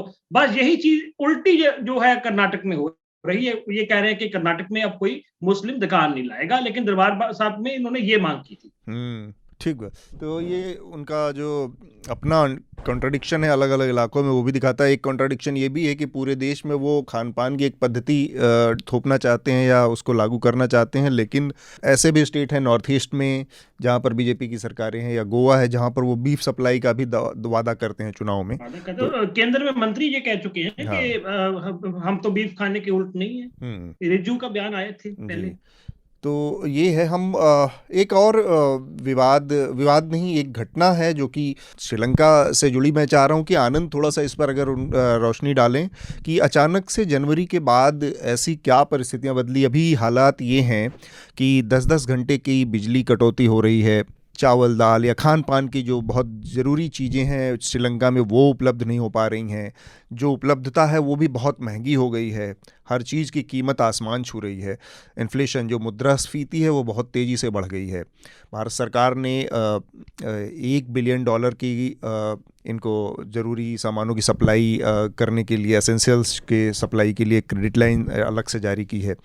तो ये क्या बदलाव या गड़बड़ी क्या आई? मैं थोड़ा सा अगर इसके उसमें बैकग्राउंड में जाऊं या पीछे जाऊं तो ऐसी स्थितियां भी थी आनंद कि जो श्रीलंकन चाय थी उसके बारे में ये कहा जाता था कि श्रीलंकन चाय आज की तारीख में दुनिया की सबसे बढ़िया उसमें चाय में शामिल है, और उसकी वजह से यहाँ की जो पर कैपिटा इनकम है बहुत जल्दी भारत को पीछे छोड़ सकती है, क्योंकि पूरी दुनिया में उसकी इतनी डिमांड थी। और भी बहुत सारी चीज़ें, छोटा देश था, मैनेज करना आसान था, डेमोक्रेटिक प्रोसेसेस बहुत मजबूत थे, चुनाव सही सही टाइम पे होते रहते थे। फिर अचानक से सारी चीज़ें एक से गड्ढमड्ढ हो गई हैं सिविल वॉर, और सिविल वॉर के बाद ये इससे थोड़ा सा अगर बता पाएँ कि ये मौजूदा जो संकट है श्रीलंका का कहाँ से कैसे खड़ा हुआ? जी, श्रीलंका में जो मूल समस्या के जड़ में, बाकी चीजें तो हैं ही, लेकिन जड़ में है कि वहाँ एक बैलेंस ऑफ पेमेंट क्राइसिस हो गया है, क्योंकि जो फॉरेन करेंसी रिजर्व्स हैं वहाँ जो है पिछले 2 वर्षों में उसमें 70% का गिरावट आया है। मतलब फॉरेन करेंसी रिजर्व जो कि आयात के लिए, विदेशों से सामान खरीदने के लिए आवश्यक, वो 70% गिर के अब सिकुड़ के वहाँ फॉरेन पॉलिसी करेंसी रिजर्व जो है वो 2.3 रह गए हैं। उससे इसका अंदाजा आप लगा सकते हैं ये कितना कम है कि इससे ज्यादा जो है भारत ने उसे असिस्टेंस $2.4 बिलियन का दिया है, और उसके पास खुद पूरे देश के पास 2.3 बिलियन रिजर्व है, डॉलर है। उसमें से $1 बिलियन भारत का कंसेशनल लोन है, लेकिन फिर भी 2.4 बिलियन तो इतनी कम है कि उसके पास जो है तेल खरीदने के लिए और फूड ग्रेन्स खरीदने के लिए वगैरह के लिए पैसे नहीं है। तो और अभी जो ये अर्थशास्त्री बताते हैं कि ये जो है एक बेलगाम जो है कर्ज लेने के वजह से ये कुछ वर्षों में समस्या जो है बढ़ रही थी, अब वो जो है विकराल रूप ले चुकी है। और $45 बिलियन इन पर कर्ज है, जिसमें 8 बिलियन सिर्फ चाइना का है। और क्या हुआ कि जो पिछले कई वर्षों में श्रीलंका की जो सरकार है वो बड़े बड़े इंफ्रास्ट्रक्चर प्रोजेक्ट्स जो है कर्ज लेके जैसे बनाती गई, और उस पे रिटर्न्स उससे वैसे मिले नहीं। खासकर चाइना के साथ जो है बहुत हार्ड लोन एग्रीमेंट वगैरह जो है उस पर लेके हैम्बेनटोटा पोर्ट जैसी जो है परियोजनाएं, इस तरह की परियोजनाएं होती गई। और फिर इन्होंने इसी समय क्या किया कि जो है टैक्स कट्स भी कर दिए, और ऐसी हालत में भी ऑर्गेनिक फार्मिंग वगैरह को बढ़ावा, जो कि उस समय एक जो है एक तुगलकी टाइप का निर्णय। हाँ। और जो आप बता रहे थे कि टी भी हुआ, और टूरिज्म इनका एक बहुत बड़ा फॉरेन करेंसी अर्न करने का एक जरिया था। तो पूरे टूरिज्म में एक तो चर्च बॉम्बिंग्स, और बाद में ये 2 साल के जो पेंडेमिक लॉकडाउन से प्रभावित हुआ, तो उससे भी जो है कमाई हुई नहीं। और ये सब मिलके जो है अब ऐसा हो गया है कि इनके पास जो पावर हो, एनर्जी सोर्सेज हो, जो आप बोल रहे थे पावर कट्स, और खाना हो, पेट्रोल हो, ये सब के खरीदने के लिए विदेशों के से इनके पास पैसे नहीं है। मतलब एक लेमैन की तरह समझाऊं तो अब इसमें इनको जो है फिर से जो है ये आश्रित हैं एक तो भारत से। भारत तो फिर भी सॉफ्ट है असिस्टेंस में। चाइना जो कि इनका से सबसे ज्यादा कर्ज लिए हुए हैं, फिर से उन्हीं से फिर इन्हें जो है मदद लेनी होगी। और यहाँ तक कि एक छोटे से देश बांग्लादेश भी इनको मदद कर रहा है। तो ये सब मिलके ये समस्या आई है। और जो ये एक तरह का सबक ये भी है छोटे देश से, खासकर तीसरी दुनिया के देशों के लिए, कि बेलगाम कर्ज से जो है बड़े बड़े इंफ्रास्ट्रक्चर प्रोजेक्ट्स फाइनेंस करना जो है लॉन्ग रन में जो है उसके बहुत ही जो है घातक परिणाम। ठीक बात। बस इसमें बांग्लादेश के लिहाज से इन्होंने जो बात कही कि बांग्लादेश आज की तारीख में पाकिस्तान से भी बड़ी इकोनॉमी हो चुका है, तो साउथ एशिया में ये एक बड़ा डेवलपमेंट है, और पर कैपिटा इनकम के मामले में तो उनके जीडीपी ग्रोथ के मामले में तो वो आगे तेज़ी से बढ़ ही रहे हैं। शार्दुल, आप कुछ कह रहे हैं? जैसे आनंद ने बताया, आनंद ने मूल बातें सारी बताई, आप उसमें देखेंगे कि ये वहाँ की जो, जैसे उन्होंने कहा जैविक खेती लागू कर दी। अब जैविक खेती आपने पूरे समाज पर, पूरे देश पर एक साथ थोप दी, तो और उन्होंने जैविक खाद जो चीन से मंगाई वो वहाँ के फ्लोरा और फौना के लिए, जो वहाँ का लोकल है उसके लिए नुकसानदायक, और चीन ने उसे वापस लेने से मना कर दिया, तो उसका कर्जा बढ़ गया। जो इनकी आर्थिक हालत है, जैसा उन्होंने बताया, फॉरेन रिजर्व कम हो गए। आप ये देखिए कि ये टैक्स कट होने के बाद वहाँ को, सरकार को मिलने वाले टैक्स में करीब 33% की कमी आई, तो उन्होंने उसको काउंटर करने के लिए बेतरतीब करेंसी छापी। उसकी मात्रा कितनी? पिछले 2 सालों में उनके अर्थव्यवस्था की ग्रोथ 0.1% थी, 1% का भी 10वां हिस्सा, और करेंसी 41% बढ़ गई देश में ही। तो आप देखिए कि ये जो गलत कदम उठाए, इसकी वजह से दिक्कत आई। जैविक खेती इन्होंने लागू कर दी, लेकिन जो भी जैविक खेती को बढ़ाते हैं, और मैं ये इसलिए कह रहा हूँ क्योंकि भारत में भी बहुत ज़्यादा सरकारी तौर पे भी बढ़ रहा है, ये याद रखना चाहिए कि पूरी तरह से पुराने तरीकों से जैविक खेती ना उतना उत्पाद देती है, और उसमें समय और जो जैविक चीज़ें हैं जैसे पानी और उसको उगने का समय वो ज़्यादा लगता है। हमें नहीं भूलना चाहिए 40-50 साल पहले ये सारे देश साउथ एशिया के भुखमरी से जूझते थे। तो रासायनिक खाद ज़्यादा नुकसानदायक है, लेकिन आप वैज्ञानिक तरीके से उसको करिए। तीसरी चीज़ हमें यह भी याद रखना चाहिए कि श्रीलंका हमारे पड़ोसियों में से सबसे स्वार्थी देशों में से एक है भारत के परिप्रेक्ष्य से। वो एक ऐसा देश है जिसने हिंद महासागर में चीन को पोर्ट दिया है। अभी चीन के अक्खड़ रवैये, जैसा आनंद ने बताया, और साम्राज्यवादी रवैये से वो उसके काम नहीं आया, और भारत मदद कर रहा है। तो केंद्र सरकार ने जो कोशिश की है और वो जो उन्होंने किया, ये अच्छा है, लेकिन हमें अपने सामरिक हितों के हिसाब से करना चाहिए, क्योंकि मालदीव्स में भी और श्रीलंका में भी चीन ने जगह बनाने की कोशिश की है, और श्रीलंका ने उसे जगह दी, हम्बनटोटा पोर्ट जो है। तो ये परेशानी वहाँ खड़ी है, वहाँ से शरणार्थी भी आ रहे हैं, तो शरणार्थी तो हमें लेने चाहिए, लेकिन श्रीलंका से डील करने में हमें बहुत सावधानी से चलना पड़ेगा। ठीक बात।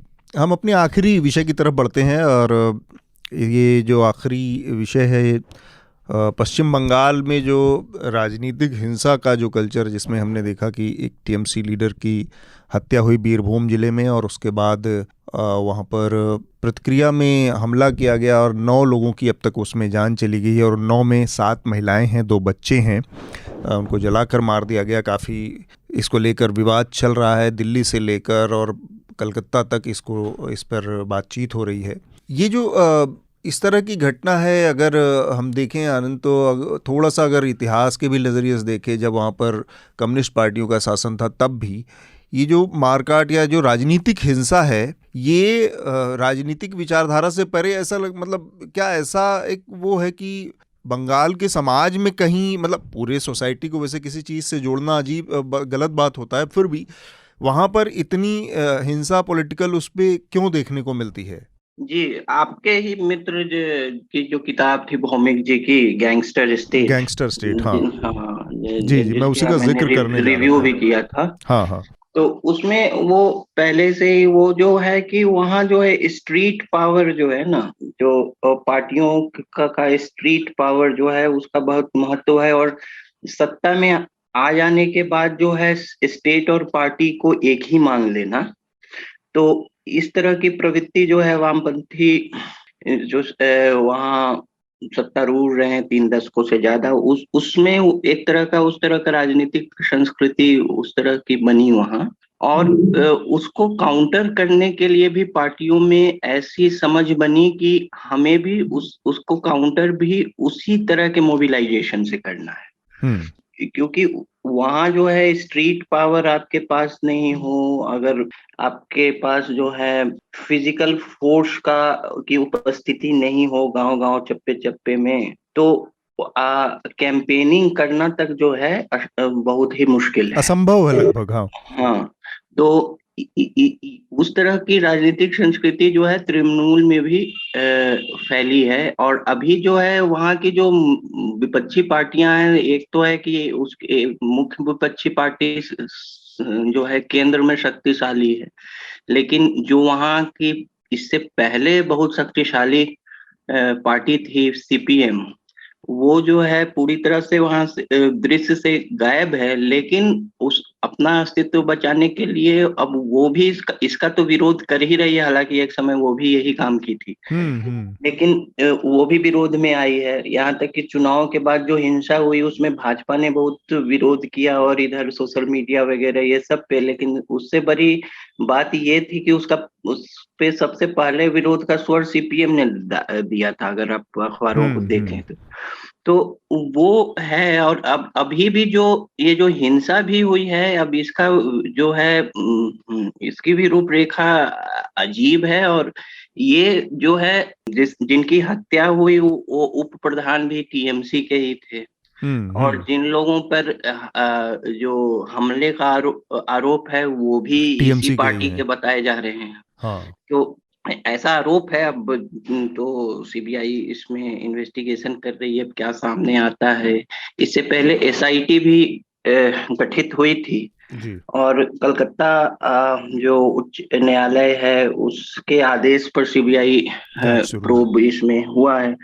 अब यही है कि वहाँ जो है और प्रांतों से अलग, जबकि जो हिंदी भाषी प्रांत हैं उनको बहुत ज्यादा राजनीतिक इन्वॉल्वमेंट और ये सब, और मैं यही मेरा अगला सवाल यही था कि जैसे अगर उत्तर भारत के जो हिंदी भाषी राज्य जिनको काउबेल्ट भी कहा जाता है, उनकी राजनीति को जिस तरह से पूरे देश में दिखाया जाता है, ऐसा लगता है कि जंगल राज या इस तरह, लेकिन बंगाल की जो राजनीति है उससे ज्यादा हिंसक और खूनी है। जी जी। और जैसे कि पश्चिम बंगाल के चुनाव में जो है वहाँ की मुख्यमंत्री का भी बयान था कि यूपी से गुंडे आए हैं। भाई तुम वहाँ जरूरत क्यों है, वहाँ जरूरत क्या है गुंडों की? तो मतलब अब जो राजनीतिक प्रतिस्पर्धा जो है हिंदी भाषी प्रांतों में बहुत ज्यादा है, बहुत ये है, लेकिन हिंसक रूप या सत्ता परिवर्तन होने पे इस तरह का की प्रतिक्रिया वगैरह तो नहीं देखी जाती। 20 साल से हम लोग भी मतलब राजनीति को कवर भी कर रहे हैं बतौर पत्रकार, या उससे पहले हम लोग वहाँ पे रहे, लेकिन मैंने इस तरह से कि हिंसा तो अपने पूरे जीवन काल में नहीं देखी है। और हम लोग कम से कम बहुत डीप काउबेल्ट के उस हिस्से से हैं, मतलब ईस्टर्न यूपी, जहाँ पर गैंग वॉर है, लेकिन वो गैंग वॉर दूसरे तरह के, वो गैंग वॉर ठेके के लिए, पट्टे के लिए, गैंगों के बीच में, मतलब आम आदमी के बीच में, या राजनीतिक उसमें उसकी दखल इस तरह से नहीं है कि जिसकी वोट के लिए 8 लोगों की या जिस तरह की ये हत्याएं हुई हैं, या जैसे चुनाव के नतीजों के बाद जिस तरह की चीज़ें सामने आई। तो वो जो राजनीतिक हिंसा है वो बड़ी अजीब सा एक अलग संकेत देती है। और जबकि राष्ट्रीय उसमें राजनीति में इस पर बदनाम अगर देखा जाए तो बिहार, उत्तर प्रदेश जितनी के हिस्से जितनी बदनामी आई है उतनी और किसी के जिम्मे नहीं आई है। शार्दुल और शिवेंद्र, आप लोगों की आखिरी प्रतिक्रिया इस पर।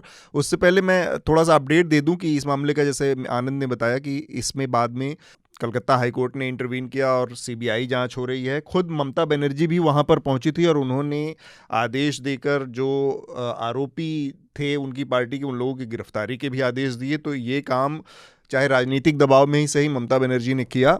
शार्दुल, शिवेंद्र, आप लोगों की प्रतिक्रिया। जी देखो, आनंद जी ने जो बातें कही है मैं उससे बिल्कुल सहमत हूँ। देखो, बंगाल ना काफी दौरों से गुजरा है, चाहे आजादी से पहले की बात करें, आजादी के बाद भी, जैसे सीपीएम से पहले भी जब कांग्रेस थी उस समय भी आप देखिए कि जो ममता बनर्जी है वो उसके उसी यूथ विंग से निकली हुई है, जिन्होंने किसी समय ट्रेड यूनियन पे भी अटैक किए हैं, वो सारा कुछ किया। फिर सीपीएम का राज आया, वहां भी हिंसा। मुझे ये लग रहा है कि वहां की जो सत्ताधारी धਿਰ होती है उन्होंने ये मान लिया है कि ये उसके लिए ये ज्यादा आसान तरीका, बढ़िया तरीका है अपना वर्चस्व बनाए रखने के लिए, क्योंकि इस सीपीएम से पहले लेफ्ट फ्रंट से पहले कांग्रेस थी, वही कुछ हुआ, तो अब लेफ्ट फ्रंट ने भी वही कुछ किया, अब ममता आ गई। ये किसी ना कहीं ऐसा लगता है जो बंगाल से जुड़े हुए व्यक्ति वो अच्छी तरह से समझा सकते हैं कि क्या चक्कर के ये हिंसा उन्होंने अपना चोली दामन का रिश्ता तो नहीं बना लिया। ठीक बात। शार्दुल जी, देखिए, बंगाल की हिंसा मेरी नज़र में, ये मेरी व्यक्तिगत राय है, ये धर्म संप्रदाय से ज़्यादा राजनीतिक है।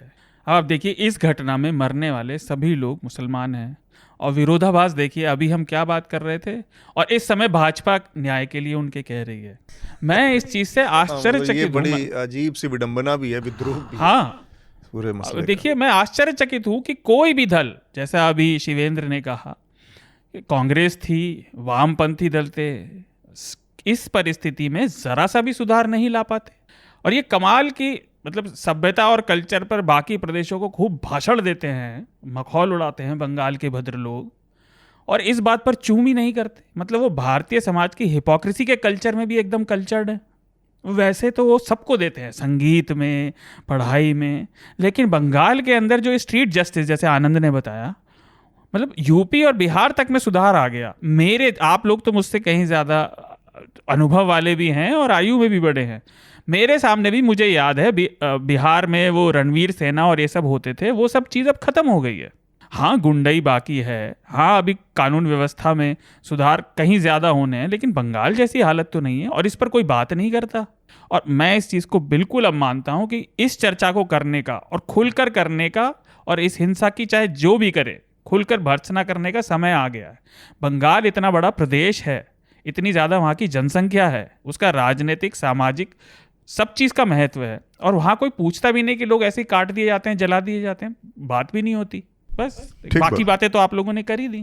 तो हम चर्चा को अब आज यहीं पर रोकते हुए रिकमेंडेशन की जो प्रक्रिया है उस पर चलेंगे। मैं सबसे पहले चाहूँगा कि आनंद हमारे जो श्रोता हैं उनको अपना रिकमेंडेशन दें। जी, दो रिकमेंडेशंस हैं। एक है कि चूंकि श्रीलंका पर थोड़ी सी बात हुई, तो श्रीलंका पे एक रोचक किताब है वहाँ के, मतलब अब वर्तमान की स्थिति समझने को तो नहीं, लेकिन एक दूसरे नजरिए से उस देश को देखने, उसके ऐतिहासिक, सांस्कृतिक विरासत को देखने के लिए, और सामाजिक पहलुओं को भी, रजीन सैली की किताब है। ये एक यात्रा वृत्तांत जैसा है। वो एक शिक्षाविद हैं और अध्यापक भी हैं, रजीन शैली। उन्होंने किताब लिखी थी 2 वर्ष पहले, return to Sri Lanka, travels in a paradoxical island. ये किताब है श्रीलंका पे एक जो है एक प्राइमर भी कह सकते हैं, लेकिन रोचक प्राइमर है। दूसरी चीज जो है, मैं वो अच्छी है इसलिए उसको रिकमेंड नहीं कर रहा हूँ, लेकिन कई बार जो है जो गलत ढंग से रखी हुई चीजें भी पढ़नी चाहिए, ताकि एक समझ बने कि क्या चीजें नहीं करनी चाहिए। तो ऐसी तरह का रिपोर्ट होता है या कोई लेख होता है जिसके को अगर वो विवादास्पद हो, तो उसकी कोई पार्टी है, राजनीतिक पार्टी खंडन करती है, या कोई आकर जो उससे संबंधित लोग हैं वो खंडन करते हैं। लेकिन ऐसा एक रिपोर्ट अंतर्राष्ट्रीय मीडिया संस्था द्वारा प्रकाशित करना, जिसे आम लोग बाहर निकलकर जो खंडित कर सकते हैं, वो न्यूयॉर्क टाइम्स ने कर दिया। कि उन्होंने एक स्ट्राइक का वर्णन ऐसे किया जैसे भारत पूरा थम गया उससे। तो जो स्ट्राइक जिसका भारत के कुछ हिस्सों में असर रहा, केरल में, थोड़ा बंगाल में, उसे जो है पूरा देशव्यापी, लार्ज पार्ट्स ऑफ इंडिया, और ये हो गया, वो हो गया, बहुत कंफ्यूजन है पूरे देश में। तो ये जो है रिस्पेक्टेबिलिटी की आड़ में इस तरह की जो है इनएक्यूरेट जर्नलिज्म जो है, ये एक गलत प्रेसिडेंट है। और उस रिपोर्ट को आप लोग पढ़ें, और उसमें कितनी इनएक्यूरेसीज हैं उसको निकालिए। हर 2-3 सेंटेंस के बाद कुछ अंडरलाइन करने को मिलेगा। ठीक बात। और कुछ? नहीं, 2 ही। अच्छा, शार्दुल आपका रिकमेंडेशन? मेरे इस हफ्ते 3 रिकमेंडेशन हैं। पहला, पिछले हफ्ते आई थी यूनाइटेड नेशंस के जो अध्यक्ष हैं, चीफ की स्टेटमेंट था, और उस पर एक 21 मार्च की यूएन की वेबसाइट पर रिपोर्ट है कि दुनिया अगर मिल भी जाए तो क्या है? नहीं मिल तो गई, अब हम खोने वाले हैं। वो ये कह रहे हैं कि जो पर्यावरण की जो कैलामिटी, कैटास्ट्रोफी आ रही है, जो बिल्कुल विपदा सर पर है, ऐसा लग रहा है कि मानव जाति पूरी धरती की उससे मतलब निद्रा वॉक पे कर रही है, स्लीप वॉक कर रही है। मतलब इतने उसमें अलार्मिक अंदाज में बता रहे हो कि एक लग रहा है कि जो 6th की 7th आने वाला है, बस आने ही वाला है। क्या एक्सटिंक्शन मानव जाति का?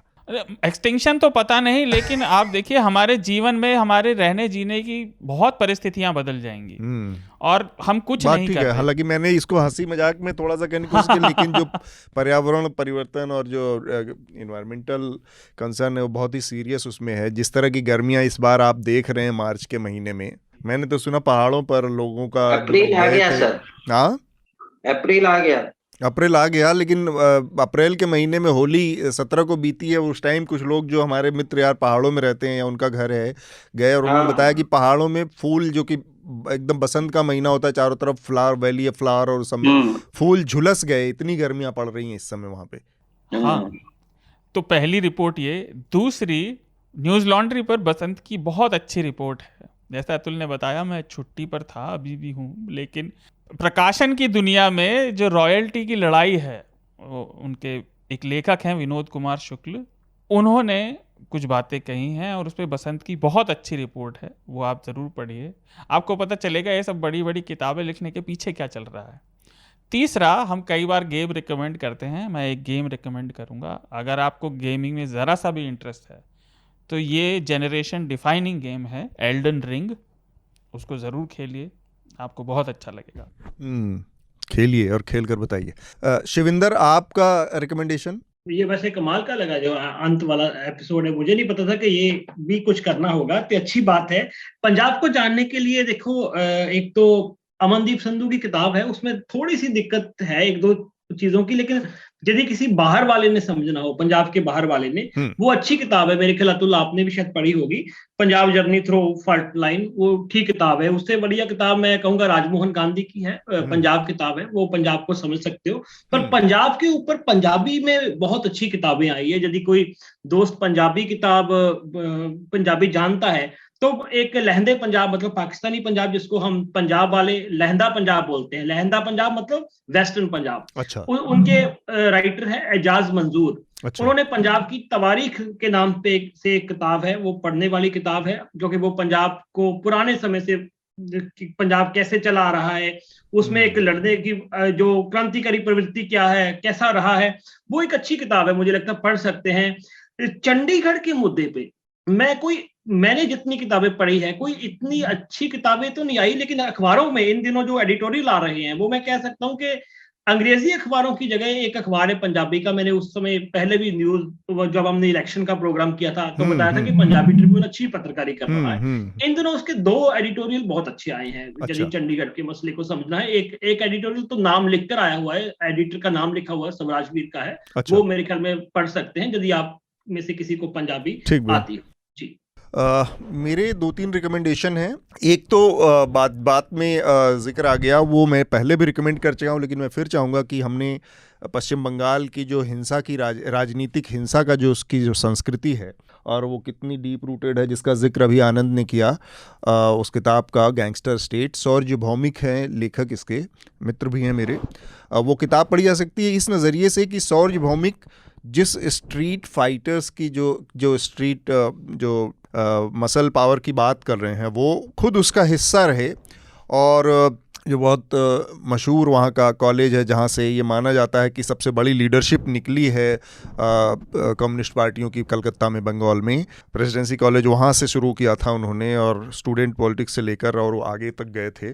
और फिर उनका मोहभंग हुआ और उनको रियलाइजेशन हुआ और वो उससे अलग हो गए पूरी तरह से। और उस पूरी जर्नी पर उन्होंने एक किताब लिखी है, एक फिक्शनल फॉर्मेट में लिखी है, मतलब उसके जो कैरेक्टर्स हैं वो काल्पनिक उन्होंने दिखाए हैं, और इस तरह से अपने अनुभव का, वो तो बहुत बढ़िया किताब है उसको समझने के लिए कि कैसे राजनीति में हिंसा वहाँ पर लगातार मौजूद रही है और किस पार्टी ने सबसे बड़ा योगदान दिया उसको वहाँ पर इस का हिस्सा बनाने में। तो एक वो है। और दूसरा, एक अच्छी सी फिल्म आई है, हालांकि आप उसको बहुत कला के नज़रिए से, आर्ट के नज़रिए से बहुत ऊपर नहीं रख सकते हैं, लेकिन फिर भी मुझे अच्छी लगी। जलसा के नाम से आई है, जलसा है, विद्या बालन की एक मूवी आई है इस पर अमेज़ॉन प्राइम पे, तो ये देख सकते हैं। एक आर्टिकल इसके अलावा मैं रिकमेंड करना चाहूँगा, एक ऑपेड है डॉक्टर शाह आलम खान का, इंडियन एक्सप्रेस में छपा था ये, the tragedy of doctor Archana Sharma is the failure of Indian society.